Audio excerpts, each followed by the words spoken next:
Nawn ni ganu emyn ymhellach a chymryd hi fel gweddi fel mae llawer o'n hymynau ni. Yn foliant ac yn weddi i'r arglwydd. 243 ydy'r emyn gan John Roberts, oedd yn byw yn y Bryn Coch i fyny'r ffordd acw, ac yn cydweithio hefo Roger Edwards yn yr eglwys hon, wedi bod yn sylfaenydd ac yn gefnogwr mawr y genhadaeth yna, soniodd Gwenda Richards amdani. Yr wythnos dwytha, oedd yn golygu gyrru Thomas Jones allan i'r India. John Roberts oedd wrthi yn trefnu'r cwch ac yn talu'r ffi ac yn ei gael o allan i'r India mor sydyn a phosib. Oedd yn anodd iawn yn y cyfnod yna. Ond da ni am ganu rhyw had y waith o arglwydd mawr. Arddeliad mawr fo ar y gwir, mewn nerth y bor Efengyl lawn, iachawdwriaeth llawer iawn. 243.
Da iawn, Neida wedi dall na tair pennill ydyn ni'n ganu hefyd.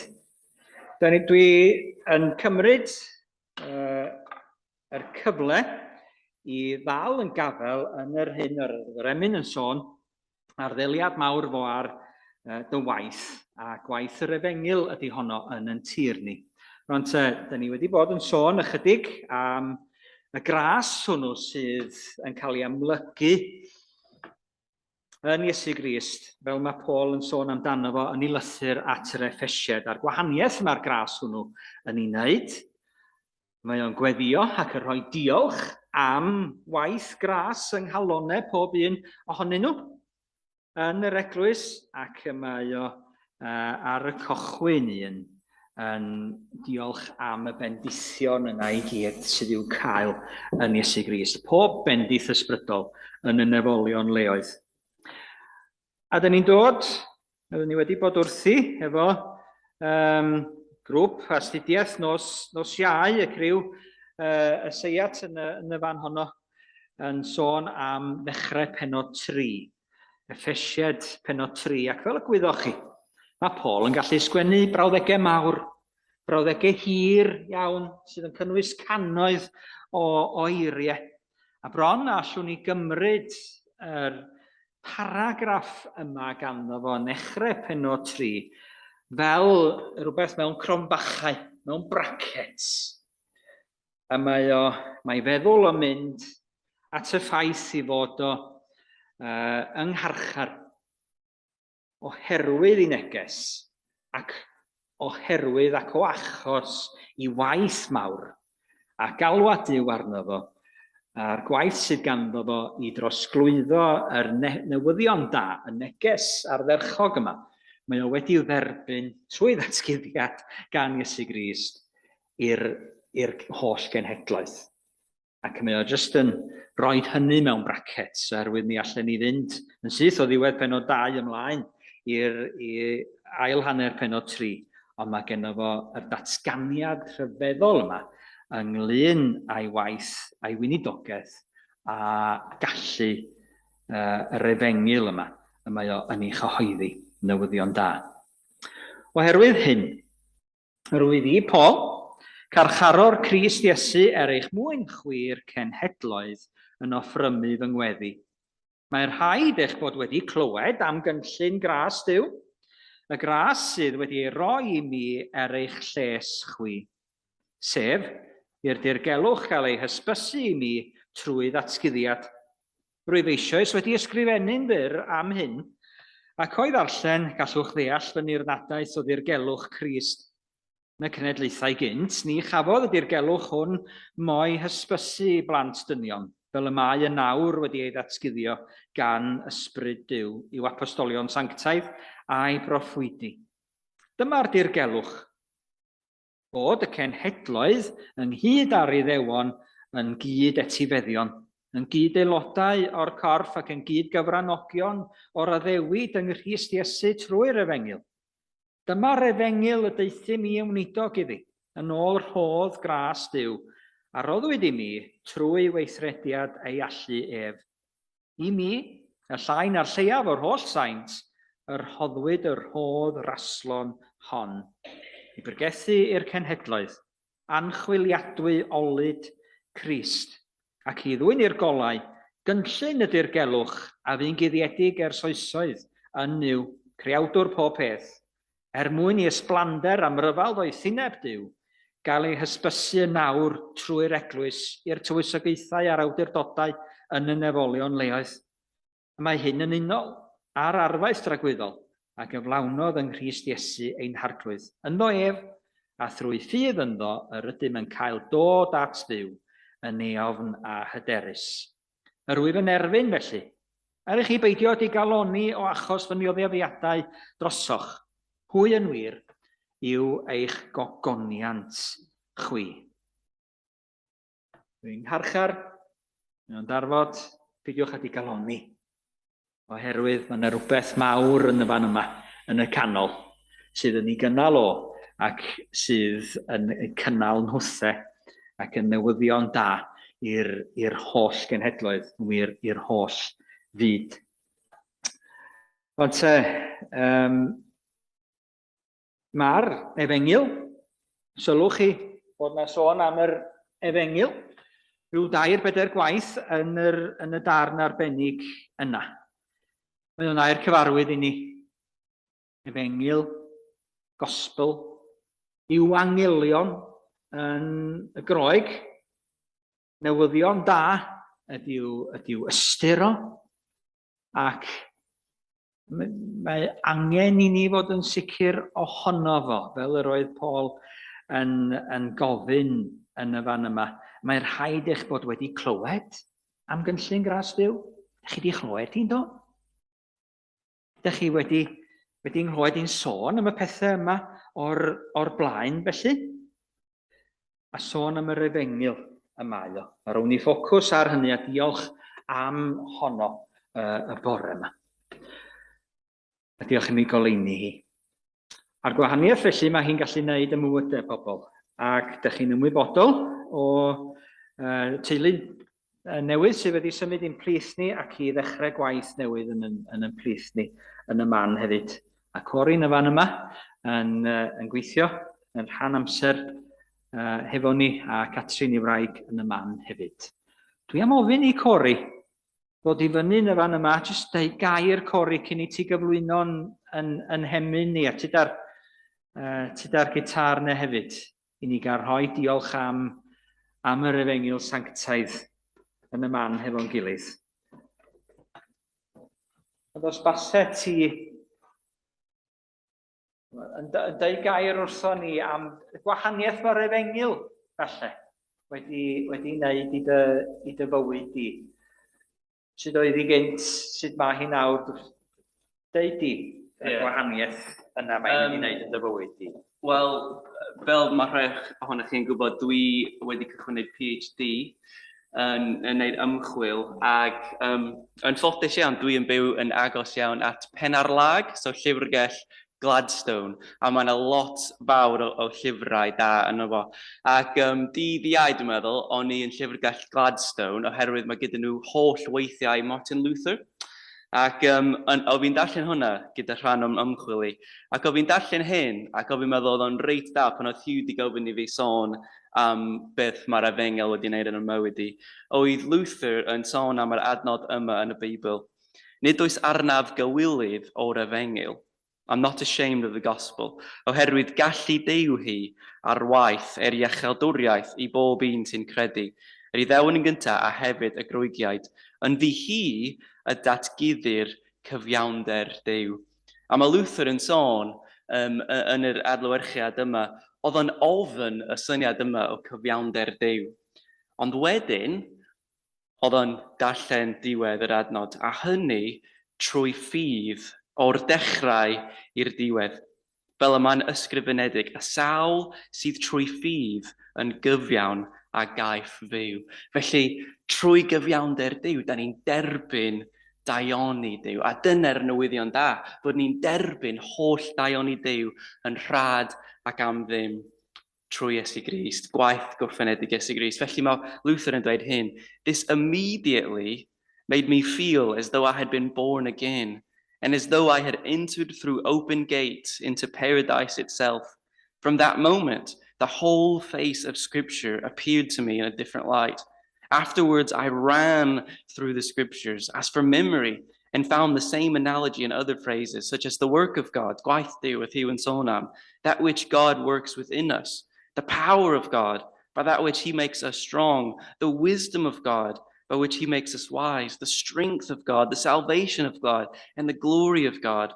And now, to the extent that I had earlier hated the phrase, the righteousness of God, I began to exalt it with that same degree of affection as the sweetest of words, so that this passage in Paul truly became the gate of paradise for me.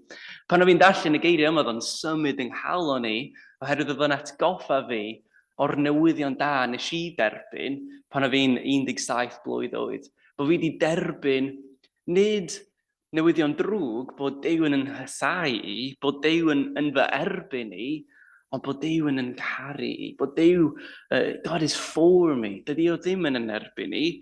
A felly oedd hwnna fel o fi'n cael fy eni o'r dechrau, unwaith eto fel oedd Luther yn sôn amdano fo. A dwi'n gweddio bod e gennych chi rhyw profiad arbennig, bod Duw wedi dod yn eich calon chi, wedi newid popeth. Felly mae hwn jyst yn rhywbeth dwi wedi profi yr wythnos yma, a felly mae Duw eisiau iddyn ni cael ein atgoffa o'r newyddion da yma. A dyma beth felly da ni'n mynd i wneud wrth canu am y newyddion da. Atgoffa ni am y rheswm ei bod ni'n yma yn adeilad yma. Y rheswm da ni'n darllen o'r Beibl, y rheswm da ni'n darllen geiriau yr apostol yw atgoffa ni o'r hyn da ni wedi derbyn, bod Duw yn ein caru ni, bod o'n rhoi holl bendithion y nef arno ni. Felly ni'n mynd i ddathlu gyda'n gilydd. Dwi wedi deud I Hugh ti a 10 gwaith bod fi'n methu canu, ond mae'n dal I fy ngwahodd I ganu, felly dyna ni. Ond felly dwi wedi deud wythnos diwetha, neu wythnos cyn, dwi'n methu canu yna, felly dwi angen I chi canu yn uchel iawn, I drawnio allan fy llais i. Ond dyn ni'n mynd i ganu gyda'n gilydd. Diolch i ti yr holl alluog Dduw am yr Efengyl, am y newyddion da yn bywyd Iesu Grist. Felly, dwi'n mynd i gwahodd chi i sefyll, i ganu gyda fi. Os gwelwch yna, na i symud hyn i lawr chydig bach.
Diolch yn fawr iawn. Diolch yn fawr iawn i Corey am rannu ac am ganu.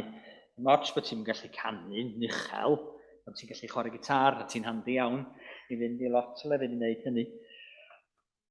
Yr Efengyl yma, mae hi'n fendigedig. Ac ti'n atgoffa ni hefyd, wrth gwrs, am Martin Luther.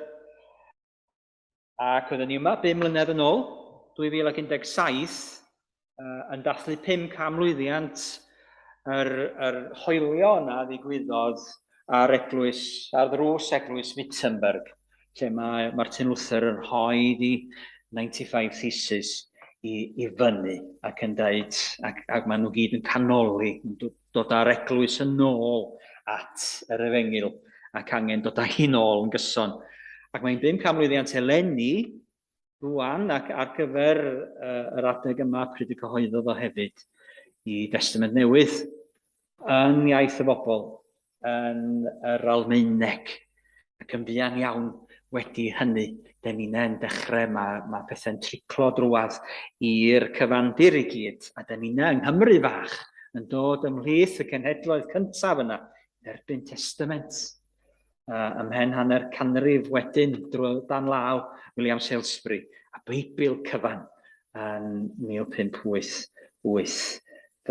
Drwy waith William Morgan. Dylch i ni roi diolch am yr Efengyl yn ymplith ni. Dylch i ni weddio. O Dduw ein Tad, dyn ni'n diolch i ti am dy ras tuag at dy bobl.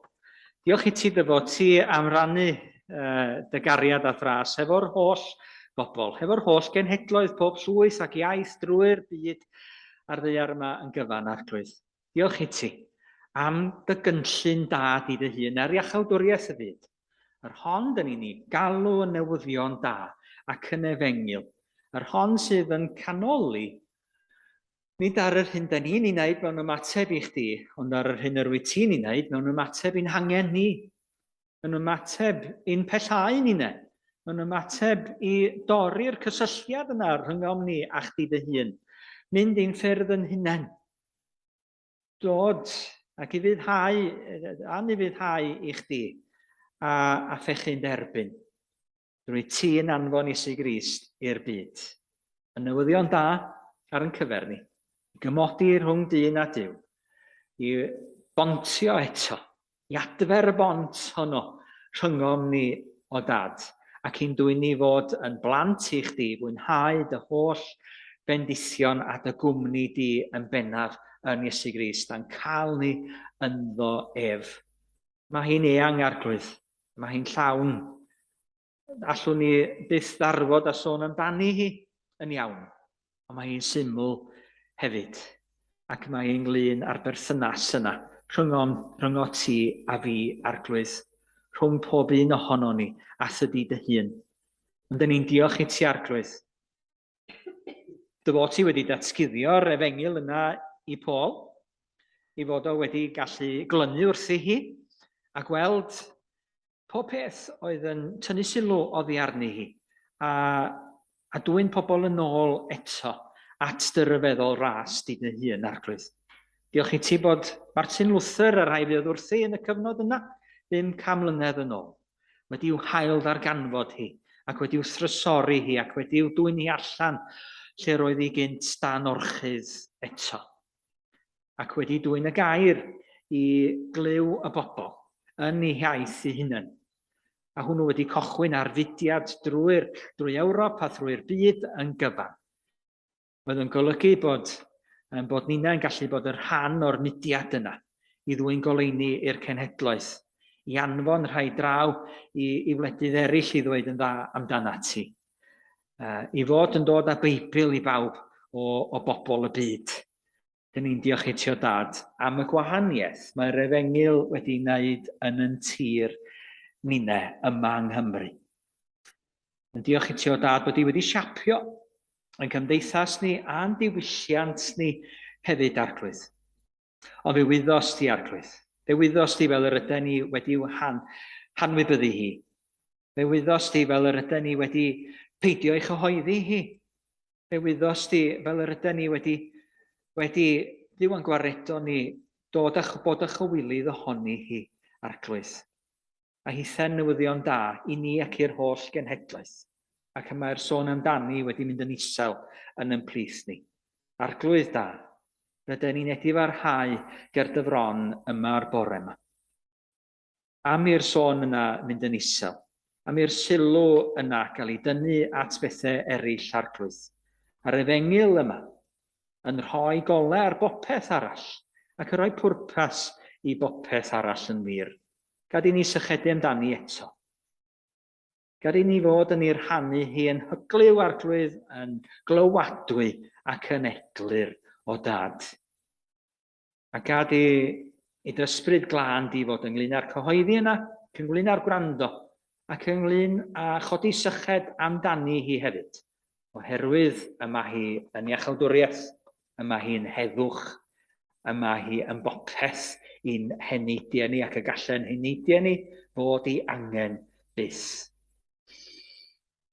O arglwydd, bydde iddi fod ar waith yn yn tir ni eto, a bydde iddi gael ei thrysori a'i chodi i fyny, oherwydd yma hi yn canoli ar yr arglwydd Iesu Grist, a'r hyn y mae o wedi wneud trosom ar y groes. Dduw, dyn ni'n diolch i ti am bawb sydd yn ei chyhoeddi hi yma yng Nghymru a ledled y ddaear.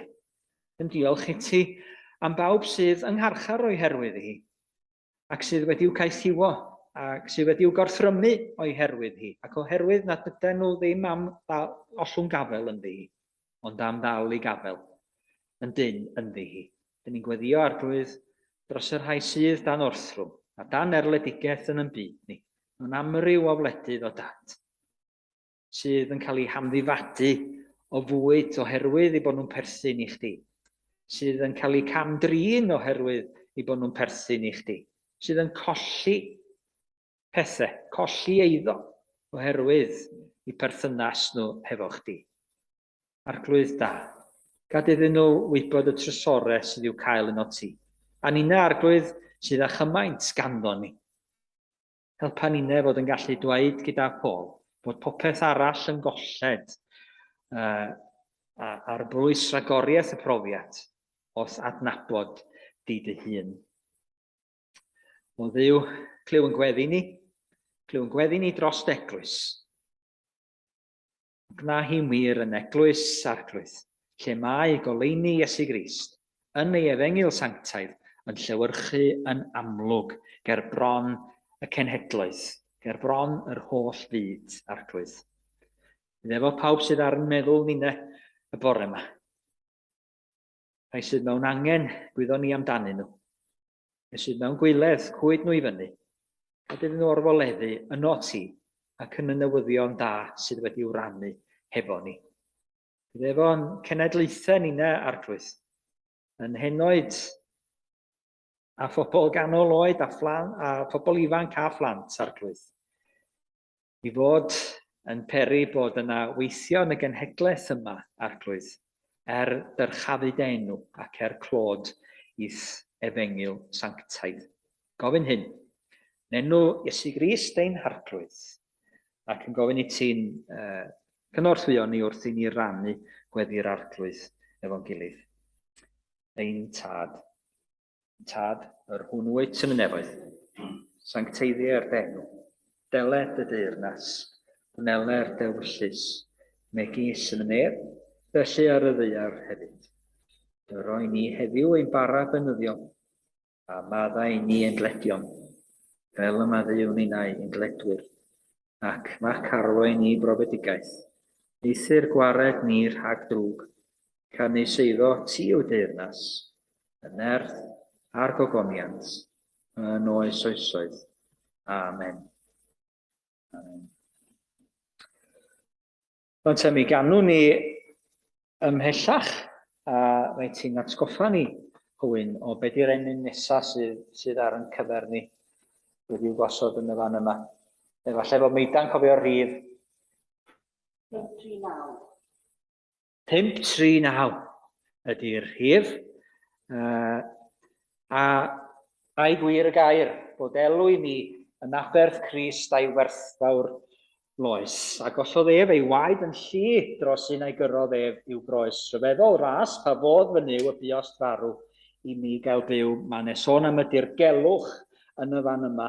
Dirgelwch oll, medde Charles Wesley ymreiddiol ac Iesu Grist mewn cyfieithiad ohoni. Dirgelwch oll ydy'r i ni, ydy'r ffaith bod Duw wedi edrych arno ni rioed a'n codi ni i fyny fel hyn. A meidan awyddus bod ni'n canu 3 o'r penillion yma. Mi ganwn ni'r benill gynta a'r ail a'r olaf. Felly, cyntaf a'r ail a'r olaf. 539.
yr sleidiau yna hwyn.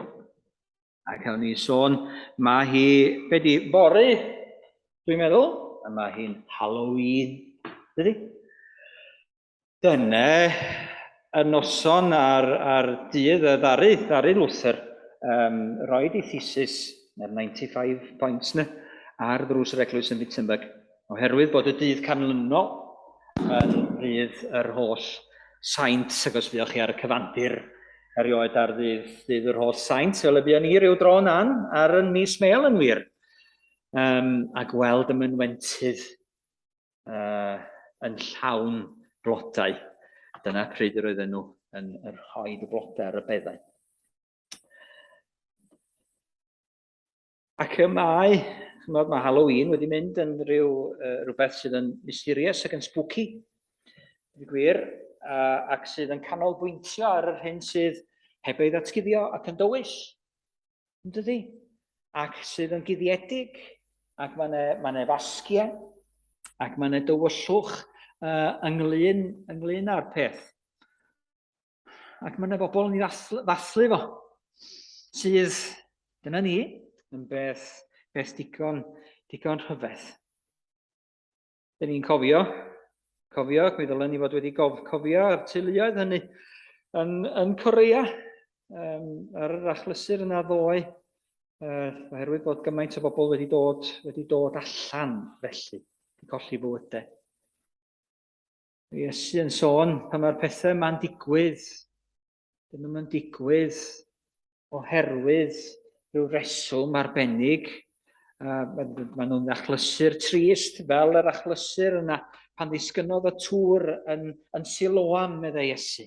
Pwy oedd ar fai? Oedd 'na rywun ar fai? Ac oedd bethau sydd yn digwydd yn y byd syrdiedig yma.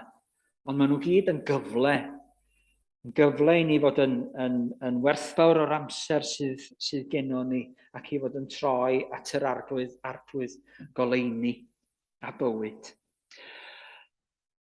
A mi gofiwch chi, Scooby-Doo, falle, a'r gang, dwi'n cofio enwau'r gang i gyd, ond dwi'n cofio Shaggy a Scooby-Doo a Thelma. Chi'n cofio enwau'r ddau arall? Fred. Wilma, falle. A be oedd enw i fan nhw?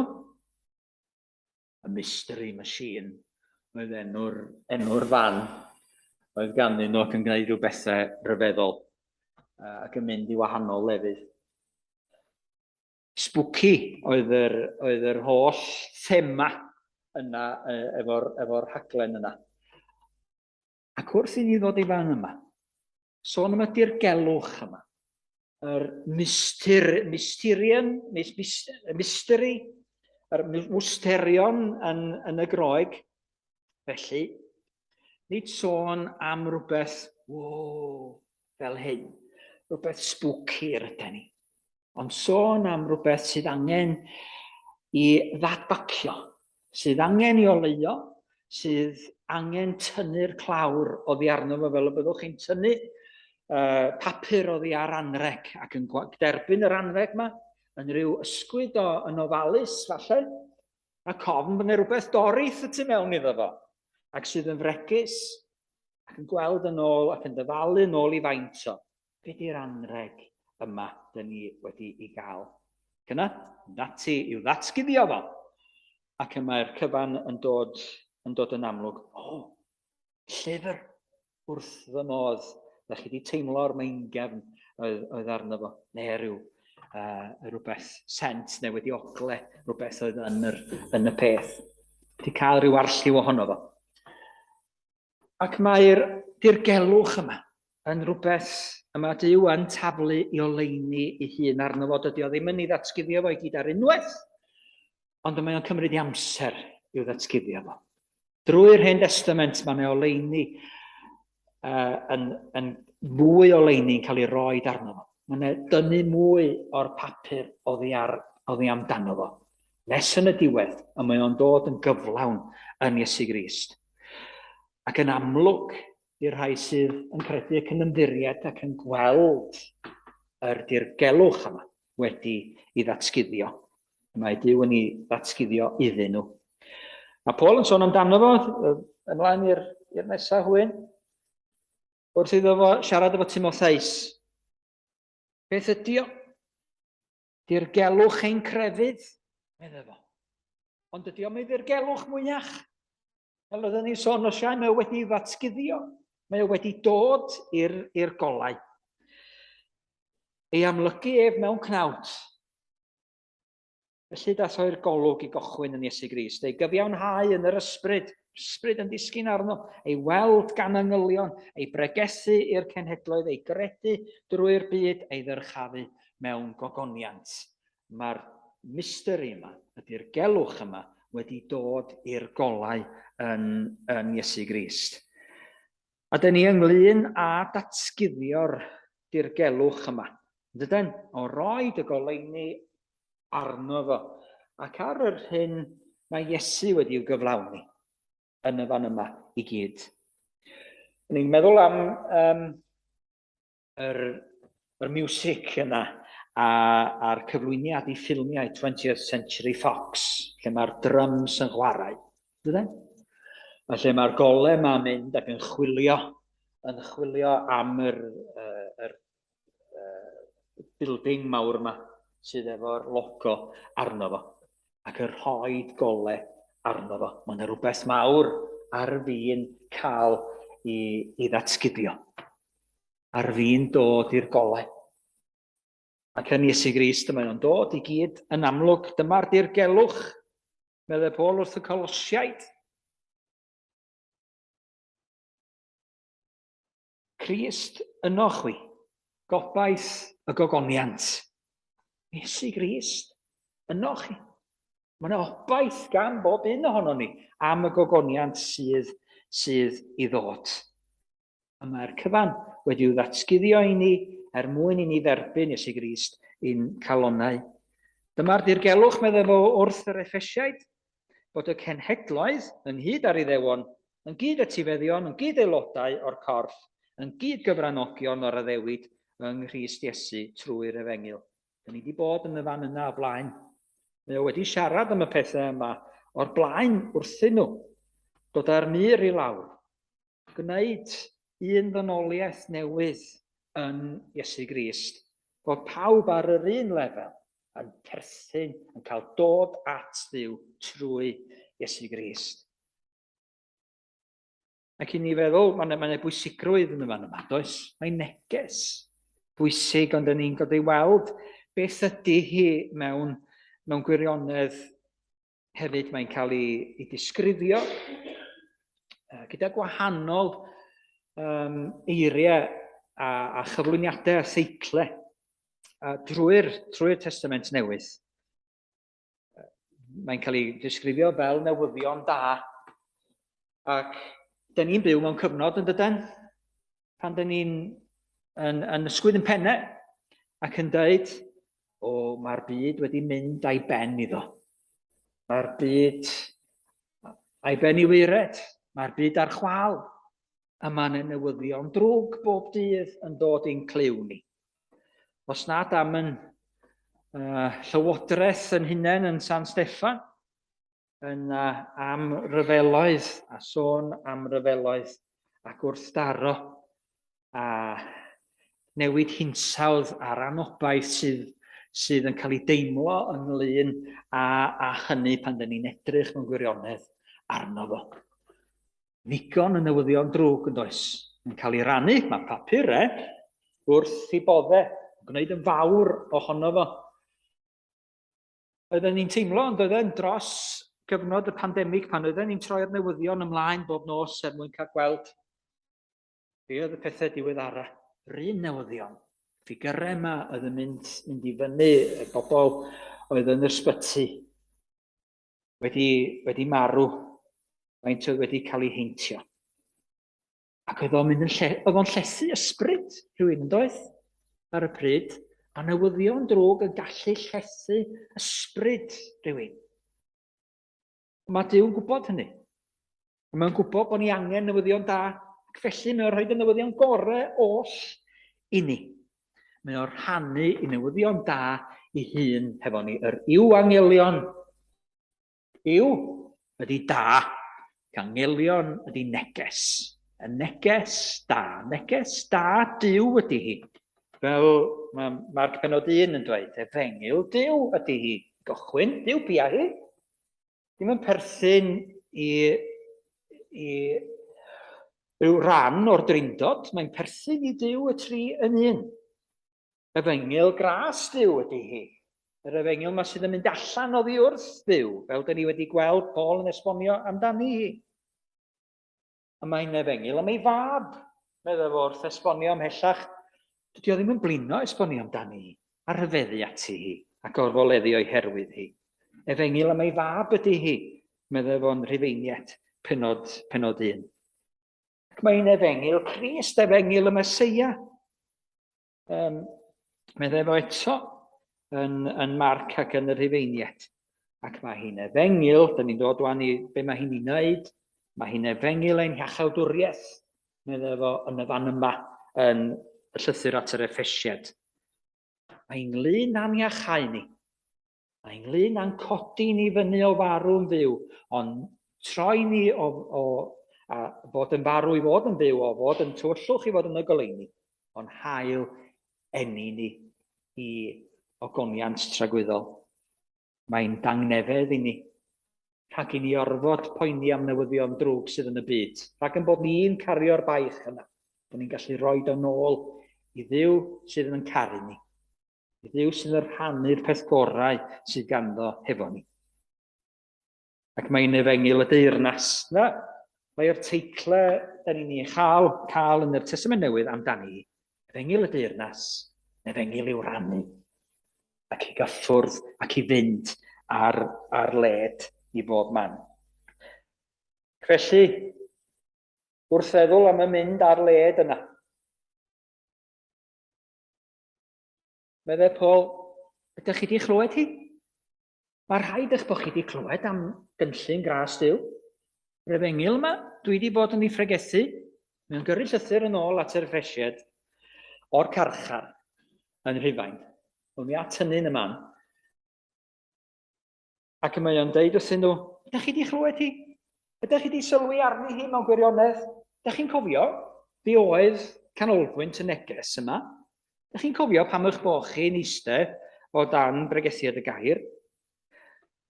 Oherwydd doedd o ddim yn siŵr, nag oedd pwy oedd yno yn yr eglwys yn Ephesus erbyn hyn, oedden nhw wedi clywed, oedden nhw yn bobl oedd o wedi bod yn siarad ac yn rhesymu hefo nhw, neu o'n y bobl newydd yno. Oedd falle ddim wedi clywed yr un fath, wedi clywed yr un pwyslais, ond mae o yn sicrhau bod angen iddyn nhw glywed, ond dydy o ddim yn cymryd yn ganiataol bod nhw wedi clywed. Ac felly, mae rhywun fatha fi, mae'r gweinidogion sydd yn dod yma, mae rhai sydd yn rhannu'r efengyl, yn ei dweud hi eto, ac yn ei rhannu hi eto, achos fedrwch chi ddim cymryd yn ganiataol bod pobl wedi chlywed hi, na bod hi wedi cael ei datguddio i bobl, oherwydd trwy ffydd yma hi'n cael ei datguddio. Dyw ei hun sydd yn ei datguddio hi i ni, ac sydd yn dweud wrtho ni, ac wrth yn heneidiau ni, bod o wedi gwneud y gwaith i gyd sydd ei angen i ni wneud yn Iesu Grist. I ddod ato ef ac i dderbyn bywyd yn ei gyflawnder. Dydy Paul ddim yn blino i hailadrodd hi. Mae o'n dweud wrth yr Filipiad, nid i'w ysgrifennu'r un peth yn drafferth i mi. Ydych chi'n arfer sgwennu leins yr ysgol? Pan oedd hynny'n cael ei gyfri fel rhyw fath o gosb. Sgwennu'r un peth cant o weithiau, drosodd a throsodd. I must not speak in class, neu be bynnag. Ni ddylwn i siarad yn y dosbarth. Sgwennu'r un peth. Hynny ddim yn blinder i Paul, ddim yn gosb arno fo, deud yr un peth, dro ar ôl tro. Oherwydd, nid yr un peth ydy hi chwaith nag e. A mae yna gymaint o wahanol olygon arni hi, a wynebau gwahanol iddi hi, fel sydd i ddiomwnt sydd yn cael ei dorri, y diamwnt da, felly. Carrot gore, mae'n di heini. Hynny o carrots fydwch chi gael, mwyn disgleirio am ryfal doethineb Duw. Goleuni yma sydd angen mynd allan i bob cyfeiriad. Mae'r Efengyl felly fel diamwnt yn ei disgleirio hi allan. Na'n sôn am ei ffregethu hi i'r cenhedloedd ac i'r Iddewon. Crist wedi ei groeshoelio. Dewisiais beidio gwybod dim yn eich plith ond Iesu Grist a cyntai wedi ei groeshoelio, meddai fo wrth yr Corinthiaid. Hynny yn ganol ac yn ganolbwynt yr Efengyl y mae o yn ei chyhoeddi i'r holl genhedloedd. A dyna'r Efengyl y maen nhw'n ymateb iddi hi. Dyma'r prif beth gan Paul. Nid i fedyddio nac i weinyddu'r sacramentau y mae o'n dod i rannu hefo nhw, ond i bregethu'r Efengyl. A hynny nid adoethineb geiriau rhag i groes Crist golli ei rym. Nid hefo geiriau ac ymadrodd ac entertainment felly y mae o'n ei chyhoeddi hi. Ond yn syml, oherwydd mae Duw yn gallu defnyddio'r cyhoeddi sydd arni hi mwyn argyhoeddi calonnau pobl ym mhob cyfnod. Felly mae hi'n brif beth gan Paul. A mae allwch chi wrth ddarllen i lythyrau synhwyro'r ei phwysigrwydd hi iddo fo. Ac mae o'n trosglwyddo'r pwysigrwydd yna i'r rhai sy'n gwrando arno fo. Trwy ddatguddiad Iesu Grist mae o wedi ei chael hi. A dyma yr Efengyl y deithim i'w nidog iddi, trwy weithrediad i allu ef. Ddim byd ohona i, meddai fo. Ond Duw sydd wedi gweithio na i mwyn i chi gael derbyn y newyddion da yma. Ac fel oedd Corey'n sôn, a Martin Luther yn dal gafel yn y geiriau yma gan Paul. John Wesley yn dal gafel yn y geiriau yn debyg hefyd. Ac yn gweld ei goleuni hi, ac yn dod â'n argyhoeddiad i hunain o'i phwysigrwydd hi. Nid oes arnaf gywilydd o'r Efengyl, oherwydd gallu Duw yw hi ar waith yr iachawdwriaeth i bawb. Ac mae o'n teimlo chwystod os nad ydi o yn ei chyhoeddi hi. Gwai fi, meddai finna hefyd, os na cha finna ei chyhoeddi hi. A chyfle i'w dweud ti yma ac mewn llefydd eraill ac gyda unigolion ac gyda grwpiau ac onid gyda thorfeydd hyd yn oed. Mae'r torfeydd wedi mynd o Gymru bellach, byddai'n ymgasglu ar grin y bala. Dyl, ti'n yn cofio mwy na finna. Ond ffair sydd yno bellach a maes parcio. Ond yn y 4eg ganrif ar 15, mae yna filoedd yno wedi dod ynghyd i wrando pregethiad yr Efengyl. Roedden nhw'n dod ac roedd pobl yn cael eu hargyhoeddi ganddi hi. Dros yr Efengyl hon, yr wyf yn gwneud popeth. Dyma reswm, gwneud popeth, meddai fo. Reswm i weinidogaeth yn gyfan, mwyn i hon gael sylw. Ac falle, ydych chi'n ymwybodol o'r golofn yna, falle gael fwy o gyfle pnawn yma yn nercwys i sôn am Thomas Charles, ac fel mae o'n dal gafel ynddi hi.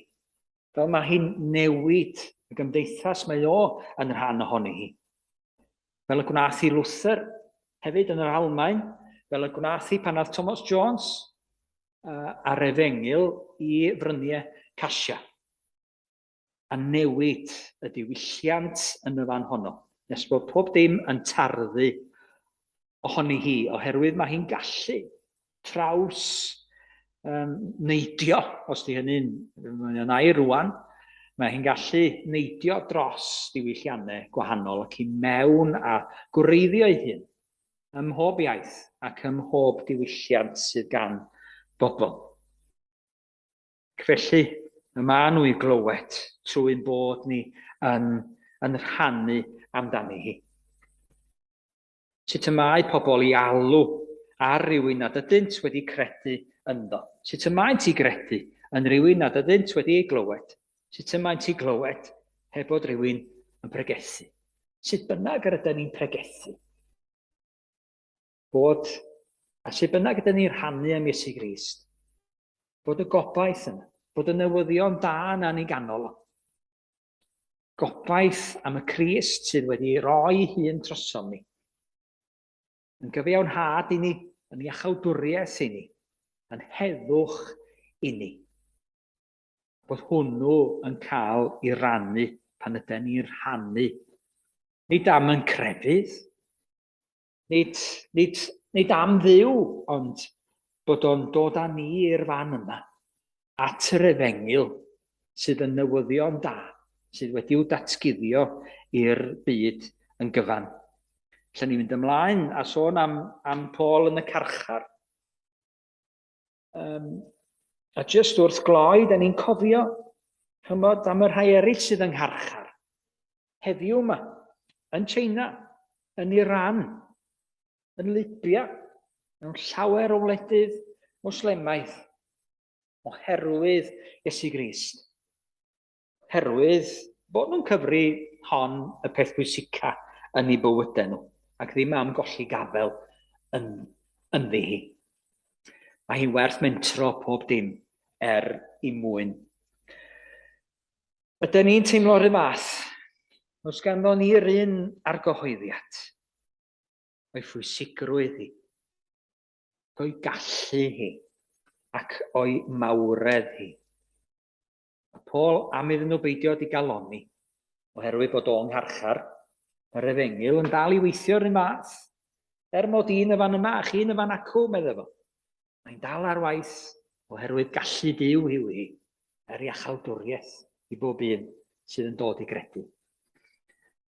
A byddai'r bendith Duw ar waith i Efengyl yn plith ni. Dwch i ni weddio i gloi cyn i ni ganu emyn. O Dduw ein tad, diolchwn i ti eto am dy Efengyl sanctaidd. Cwyd i fyny yn y golwg. Rydyn ni fod yn ymwybodol o'i rhannu hi yn plith ni ac o'i chredu hi yn y calonau arglwydd ac o'i rhannu hi a'i chyhoeddi hi wedyn i'r rhai sydd o'n cwmpas ac i'r cenhedlaeth. Arglwydd bydde dy rym di yn mynd i'w chanlyn hi. Dos Efengyl yn wir o Galfaria, ac amlyga allu'r groes. Arglwydd da, symud yn plith ni. Dwg ni yn ôl fel eglwys i'r fan yma, ac ad i'r byd yn gyfan weld arglwydd, bod yn plith ni newyddion da sydd yn gwneud gwahaniaeth, sydd yn gwneud y gwahaniaeth i gyd, i'n holl bywyd ni ac i bob agwedd arno ac ar yn cymdeithas ni yn wir, nes y mae popeth, pob gwasanaeth, a phob gweinidogaeth, a phob trigaredd yn llifo allan ohoni oherwydd dy ras di ar waith yn nom ni trwyddi. Gyfynwn hyn i gyd yn den. Amen. Gair gan Huw ni rhif emyn 22, cofio'r rhif hwnnw. Dan dyfendith wrth y madel, medde'r emynydd, 22. Dymunem arglwydd fod, llanw'n calon i atgariad, ganeuia i ni at clod, dy drigaredd, dy yngnefedd, dy roi ni yn barhaus. Am Efengyl gras a'i breintiau, roddwn ddiolch byth i ti. Wedi waith ysbryd sanctaidd, blwyddo fwy yno mi. I'r gwirionedd, gwna ni'n ffyddlon tra bo'n byw. Hynny, 22.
ni rannu'r bendith efo'n gilydd.